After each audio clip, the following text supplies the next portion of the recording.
गांधी जी की हत्या में सावरकर का हाथ था। नमस्कार दोस्तों, आज बात करने वाले हैं एक बहुत ही कंट्रोवर्शियल टॉपिक पर। क्या वीर सावरकर गांधी जी की असैसिनेशन में किसी भी तरह शामिल थे? इतिहासकारों के मत से लेकर एफआईआर से लेकर और कोर्ट के फाइनल वर्डिक्ट तक सब कुछ खंगालेंगे ताकि आपको एक सच्चाई के बारे में पता चल सके। सावरकर और गांधी इतना विरोध क्यों? गांधी जी के बारे में तो हम सब लोग बहुत कुछ जानते हैं, लेकिन यहाँ पर वीर सावरकर के बारे में जानना भी बहुत जरूरी है।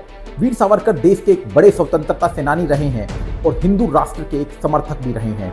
1937 से 1943 तक वो हिंदू महासभा के अध्यक्ष रहे, जहां उन्होंने बार बार भारत को हिंदू राष्ट्र बनाने के लिए बड़ी मांगे उठाई।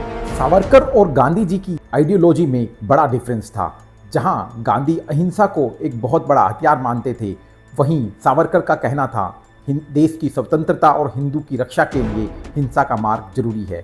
जहां गांधी एक तरफ सभी धर्मों को साथ लेकर चलने की कवायद करते थे, वहीं सावरकर का कहना था यह देश हिंदुओं का है। गांधी जी की हत्या और कोर्ट की कहानी।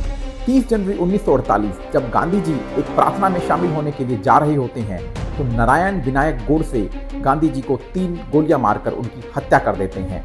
यह उनकी ओरिजिनल एफआईआर में भी लिखा गया था। गोडसे और आप्टे समेत काफी लोगों को गिरफ्तार कर लिया जाता है। वहीं वीर सावरकर को भी इस साजिश में शामिल होने के कारण गिरफ्तार कर लिया जाता है। वहीं गोडसे एक बयान देते हैं और इस हत्या की साजिश का इल्जाम पूरी तरह अपने आप पर ले लेते हैं। वहीं दिगंबर बैज नामक एक आरोपी की टेस्टिमनी से एक पूरे केस में नया मोड़ आ जाता है, जहां उनका कहना था गोडसे और आप्टे इस हत्या से पहले वीर सावरकर से मिले थे और उनसे आशीर्वाद लिया था।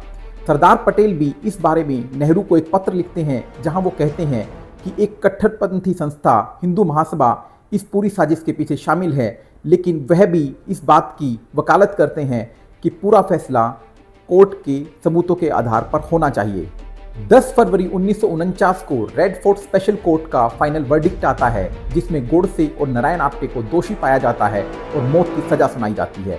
वहीं वीर सावरकर को बाइज्जत बरी कर दिया जाता है और उनकी डायरेक्ट इन्वॉल्वमेंट का किसी भी तरह कोई सबूत नहीं मिलता है। सिर्फ एक बैज की टेस्टिमनी मिलती है, जिसे कोर्ट नॉन क्रेडिबल होने के कारण खारिज कर देती है। विक्रम संपत और मनोहर मेलोनगर जैसे इतिहासकारों का भी मानना है कि गोडसे सावरकर के विचारों से प्रेरित थे, लेकिन सावरकर की डायरेक्ट इन्वॉल्वमेंट के सबूत कहीं नहीं पाए जाते हैं और यही गोडसे भी कोर्ट में एडमिट कर। युवाओं के लिए सीख, हिस्ट्री में हर चीज ब्लैक एंड व्हाइट में नहीं होती है।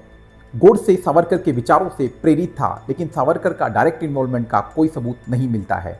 इतिहास को बहुत सारे एंगल से पढ़िए, खुद रिसर्च कीजिए और हेडलाइंस पर कभी भी ब्लाइंड ट्रस्ट मत कीजिए।